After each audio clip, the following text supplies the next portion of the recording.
दोस्तों, मैं Hrithik Sinha, official knowledge pad. आज हम लोग बात करेंगे बॉयकॉट चाइना प्रोडक्ट। तो इससे पहले अगर अब तक आपने मेरे चैनल को सब्सक्राइब नहीं किया है तो चैनल को सब्सक्राइब कीजिए और वीडियो को लाइक, शेयर और कमेंट जरूर कीजिए। जैसा कि हम लोग अभी देख रहे हैं, इंडिया में एक मुहिम चल रहा है बॉयकॉट चाइना प्रोडक्ट, यानी कि हमें चाइना के सामानों को बॉयकॉट करना है। तो हम किन किन सामानों को हम बॉयकॉट कर सकते हैं और कौन कौन से ऐसे सामान हैं जो हमारे डेली यूज में आ रहे हैं, जिन्हें बॉयकॉट करना हमें मुश्किल है या फिर हमारे जीवन शैली का वो हिस्सा बन चुका है। तो चलिए जानते हैं एक एक करके।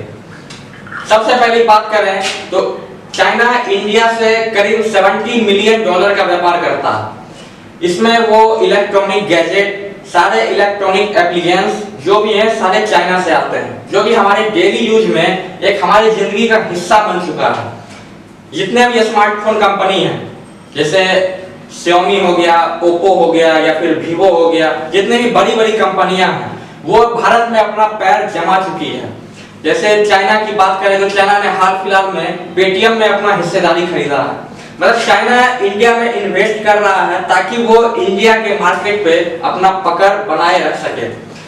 हम लोग इसे बॉयकॉट कर सकते हैं, लेकिन उसके लिए हमारे पास पहले ऑप्शन होना चाहिए। जैसे कि इंडियन कंपनी है लावा, माइक्रोमैक्स, इंटेक्स, हम लोग इसे यूज नहीं कर रहे हैं। क्यों यूज नहीं कर रहे हैं? क्योंकि जिस रेंज का फोन MI 10,000 में अभी अवेलेबल करवा रहा है, लावा के लिए वो पॉसिबल नहीं हो पा रहा है कि वो 10,000 के रेंज में उतना फीचर हमें दे सके। क्योंकि हम 10,000 के रेंज में बहुत सारा फीचर हमें दे रही है चाइनीज कंपनी, जो कि हमारे निजी जीवन का वो एक हिस्सा बन चुका है, जो कि हमारी इंडियन कंपनी नहीं दे पा रही है। इंडिया में बेसिकली क्या है, इंडिया जो है वो चिप जो बनती है, मोबाइल की जो माइक्रो चिप बनती है, जो मोबाइल में प्रोसेसर लगता है, वो इंडिया में मैन्युफैक्चर होने में बहुत ज्यादा कॉस्ट आ रहा है, जिससे मोबाइल का रेट, इंडियन मोबाइल का रेट जो कि थोड़ा हाई जा रहा है। इसलिए इंडियन जितने भी हैं वो इंडियन फोन यूज नहीं कर रहे हैं, क्योंकि 10,000 के रेंज में उन्हें 5,000 के रेंज वाला फोन मिल रहा है। आज हम लोग जितने भी LCD या फिर LED टीवी का इस्तेमाल कर रहे हैं, लगभग सारे चाइना से ही एक्सपोर्ट होकर इंडिया में आ रहे हैं। अब हमें करना क्या है? जैसे MI का टीवी है या फिर और भी चाइनीज बड़ी बड़ी कंपनियां हैं जो कि कम रेंज में अच्छी टीवियां निकाल रही है, ताकि वो इंडियन मार्केट में अपना पकड़ बना सके। अब हम इसे बॉयकॉट नहीं कर सकते हैं। क्यों नहीं कर सकते हैं? क्योंकि हमारे पास ऑप्शन नहीं है। सैमसंग ने भी LED टीवी निकाला, सैमसंग ने भी LCD निकाला, लेकिन प्राइस हाई होने की वजह से हम लोग MI की तरफ जाते हैं या फिर और भी चाइनीज कंपनियां हैं, हम लोग उसके तरफ जा रहे हैं, क्योंकि वो हमें कम रेंज में बेहतर सुविधा उपलब्ध करवा रही है। इसकी सॉल्यूशन यही है, मैं ये कह सकता हूँ, अगर इंडिया के कुछ लोग चाइना जाएं, वहाँ 2-3 साल रह के सीखें कैसे हर चीज वहाँ बनाया जाता है या फिर किस तरीके से डेवलप किया जाता है।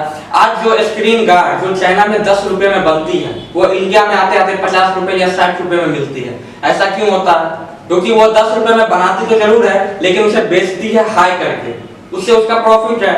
इंडिया में आने के बाद उसे और हाई कर दिया जाता है, ताकि जो इंडिया में जो रिटेलर हैं या फिर जो भी होलसेलर है जो उसे बेचते हैं, वो भी अपना प्रॉफिट देखेंगे। सारे प्रॉफिट को देखते हुए इंडिया में उसकी कीमत हाई हो जाती है। अगर इंडियन वहां जाके सीख के इंडिया में बनाना शुरू करे तो फिर इसका इलाज हो सकता है। हम इसे बॉयकॉट, तो अभी अगर हम लोग बॉयकॉट करेंगे तो देश में बहुत बड़ी महामारी आ जाएगी। या फिर अगर ऐसा कहें, अगर हम लोग अभी मोबाइल फोन खरीदना बंद कर दें, या फिर जितने भी चाइनीज कंपनियां जो फोन हैं या होम एप्लियंस हैं, जितने भी सामान हैं या फिर जो भी और सामान जो चाइना से आते हैं, अगर हम उन्हें खरीदना बंद कर दें तो फिर क्या होगा? यहाँ जितने भी जो होलसेलर हैं या फिर जो रिटेलर हैं, उन सभी का धंधा चौपट हो जाएगा। इससे क्या होगा? वो लोग तो बेरोजगार होंगे ही, जो उसके अंदर काम कर रहे हैं, जितने भी और वर्कर जितने काम करते हैं, वो सब भी बेरोजगार हो जाएंगे। इससे क्या होगा? सामान का रेट और हाई बढ़ना शुरू हो जाएगा। सामान का रेट हाई होगा तो देश में वास्तविक महंगाई बढ़ेगी और महामारी आना शुरू हो जाएगी। दूसरा सबसे बड़ा रीजन यह है, चाइना अपना एक मोनोपोली इस्तेमाल करता है हम लोग के खिलाफ। वो जान रहा है कि हम लोग उसके सामान को बॉयकॉट नहीं कर सकते हैं, क्योंकि वो इतने कम रेंज में या फिर इतने कम कॉस्ट में इतने अच्छे प्रोडक्ट को मार्केट में लॉन्च करता है कि आदमी लाभुक होकर उसे खरीद ही लेता है। चाइना हम लोग की कमजोरी जानता है या फिर हमारी कमजोर नस को वो पहचानता है, इसलिए वो इस तरह से सामान को डेवलप करता है या इस तरह से उसे खोज करके या फिर नया सामान को बनाता है तो हम यूज करने को उसे मजबूर हो जाते हैं।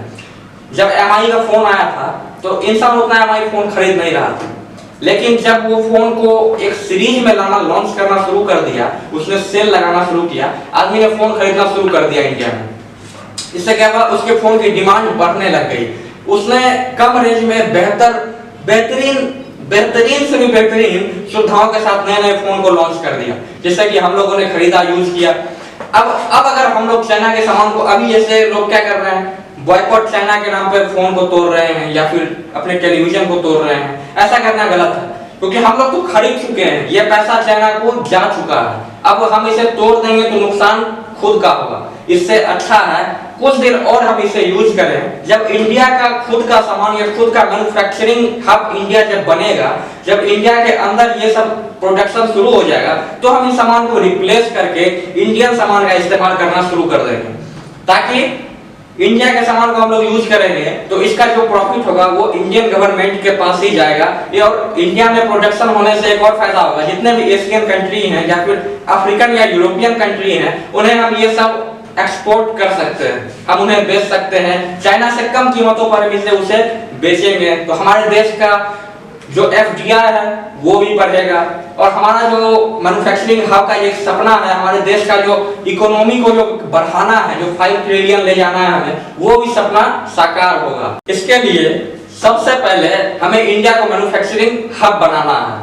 हम लोग के ही प्रयासों से या फिर हम लोग कुछ ऐसा क्रिएशन करें या फिर कुछ ऐसा क्रिएट करें, ऐसा डेवलप करें जिससे कि हमारे सामानों को दूसरे कंट्री के लोग खरीदने पे मजबूर हो जाएं या फिर वो इच्छुक रहें कि हम इंडियन सामान का इस्तेमाल करें। चाइना की GDP अगर अभी आप देखें तो लगभग 13 ट्रिलियन डॉलर की है और इंडिया की GDP जो है वो लगभग 3 ट्रिलियन डॉलर की है। हम इस GDP, चाइना हमसे बहुत आगे है, हम उसे पकड़ तो नहीं सकते हैं, लेकिन अगर मैन्युफैक्चरिंग हब अगर इंडिया बनता है तो हम अपने GDP को 5 ट्रिलियन या फिर 6 ट्रिलियन तक ले जा सकते हैं। इससे क्या होगा, हमारे देश में बेरोजगारी कमेगी और बहुत सारे नए लोगों को, नए टैलेंट को मौका मिलेगा रोजगार पाने का। तो मैं समझता हूं कि अगर ये वीडियो अच्छा लगा हो तो वीडियो को लाइक जरूर कीजिए और अपने दोस्तों के साथ शेयर जरूर करें। #boycott China।